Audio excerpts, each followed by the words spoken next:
Christ. Every day we do this, I pray it gets better, and it simply doesn't. You make me not even want to press the button. It's so bad.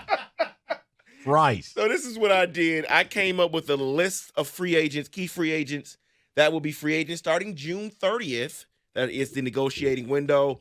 And then I'm going to have some trade candidates. I want to know where you think these guys go. Hey, real quick, wait. The 30th, isn't that 30th Friday, right? Yes, it is. Okay, sorry. Yes, God, it is. Wow, we're rolling along. Okay. So let's start with the number one guy on my list, which is James Harden. Does he go back to Philadelphia? He's flirting with Houston, or he wants to flirt with Houston.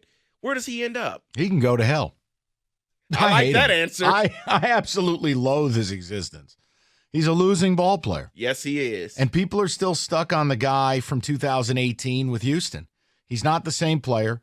His first step has eroded to the point of being slightly above average. I'll always question his work ethic, question his conditioning. And what excuse do you have when you're paired with Joel Embiid? They desperately need you. You could have beaten a very vulnerable Celtics team. David, where does he go? Probably Houston, because they are intent on ruining a good rebuild. I just don't understand. Harden and Kyrie are the two players I cannot make a case for any team to bring in. They are born losers. Yeah, I'm going to include the next two guys together because the answer for them is probably back to their original team, which is Chris Middleton and you named him Kyrie Irving. Kyrie, I got no clue. I don't know why Dallas would bring him back. Once he arrived there, they tanked it. I also don't understand the backcourt of Luka Doncic with Kyrie. They're both ball-dominant guards. It doesn't make sense. Middleton, to me, you stay, you know where your bread is buttered. I would stay. Now, your issue is, does Middleton and his team know something we don't? Do you not want to sign on and know that a year from now, Greek Freak says, I've had enough of Middle America? I don't know what he's looking for. I think it's interesting Brook Lopez is leaving. All reports indicate Brook Lopez is leaving. Correct. I haven't seen not a report say he's going to return to the Bucks. And hey, it matters. He matters to them. He means more to them than the stat line. But go ahead. I think Middleton goes back. Kyrie, once again, hell. Next two guys, before we get to some trade candidates, Fred VanVleet, and then a guy that's been named here a lot, Cam Johnson, who is restricted. Yeah, Cam, in an ideal world, Pistons would get him. I still think you got to go 4 at 120. It's $20 million above, $30 million above market. But he's restricted. Reports are the Nets want him. Mikal Bridges has publicly campaigned for him to stay. If you want to make the Nets say, okay, we can't match, 4 at 120. I think he goes back to Brooklyn, though. Who was the other numbnuts? It was Fred VanVleet. What about the Lakers? Isn't there a scenario where they clear the decks? Austin Reeves, bye-bye. VanVleet, LeBron, AD, give it a run. You tell me. Yeah, I can see them taking a run at him. What's interesting about VanVleet is I saw, Bobby Marks on ESPN saying what Houston could do if they decided not to go after Harden. Well, see, that's the smart. That's the smart play to me. Yeah, VanVleet is a winner.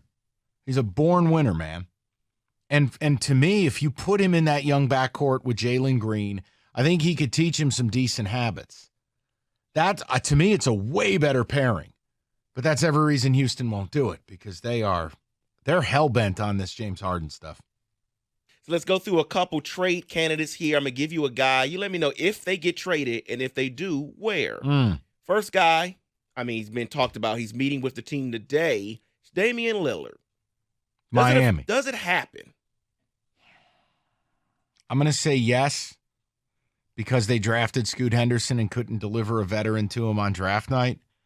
And if you're trading him, he's going to dictate where he goes. And it sounds like Miami is where it would be. Miami would be able to give them a package. They wouldn't want to do this, but they would have to give up Tyler Hero. They'd have to give up one of their gym class hero all-stars. They'd have to give up maybe as many as 3 future first-round picks, but it'll be backdated to 2027, 2029. Portland would be getting ripped off.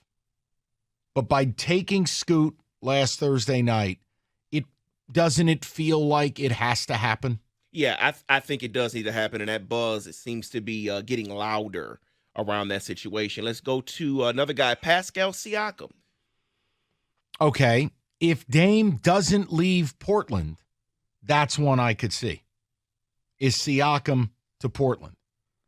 I like Spicy P, man. He's a good player. Now, what would you have to give up? It's the same premise. It's going to be multiple first-round picks involved. You're going to have to give up a young, controllable player. Portland would probably give up Anthony Simons as a part of that deal. Look, if you're Portland at this point in time, it would take someone bowling me over with a deal to trade Dame Lillard. Now, I would shop him, but I'm more inclined to do that type of deal. Bring in a Pascal Siakam. You know, you drafted Scoot. Well, here we go. And you give it a run for the next couple of years. So the next guy I'm going to mention, I'm only mentioning because I don't really know what this team is going to do. They just traded John Collins to Utah for Rudy Gay and a second-round pick. Okay. It's Atlanta, and the guy's name is Trae Young. Yeah. What is Atlanta doing, though? They just traded for DeJounte Murray last year. Everything you hear is they are under strict orders to stay under the luxury tax. The John Collins trade was a big part of that. He's signed for another couple of years. He's plateaued out. He's not getting better. I happen to think a change of scenery will help John Collins. I get why Utah did it. I mean, Rudy Gay is 100 years old. I think John Collins can go there, change of scenery, low-pressure environment, be pretty good. Hell, they were shopping DeAndre Hunter draft night. But no, I don't think they trade Trae Young. I don't. I wish they would. Because he's entering the Kyrie James Harden Hall of Fame. He seems to be. He's about to be eating dinner at a corner booth with those two. And then let's close it out with this name, because I love what you said to me before the show about this guy and what every other team in the league should do, and that's DeAndre Ayton. Oh, listen. Any team that does business with the Phoenix Suns and helps them with their DeAndre Ayton problem should be contracted, because you're a collection of brain-dead idiots. The Phoenix Suns don't want him. They made this ridiculous Bradley Beal move. So now, you want to trade me DeAndre Ayton? Good. 3 first-round picks. Oh, wait.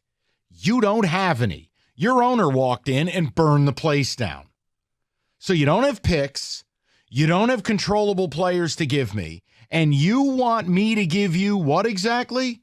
Oh, cheap young rotational people? Yeah, get lost.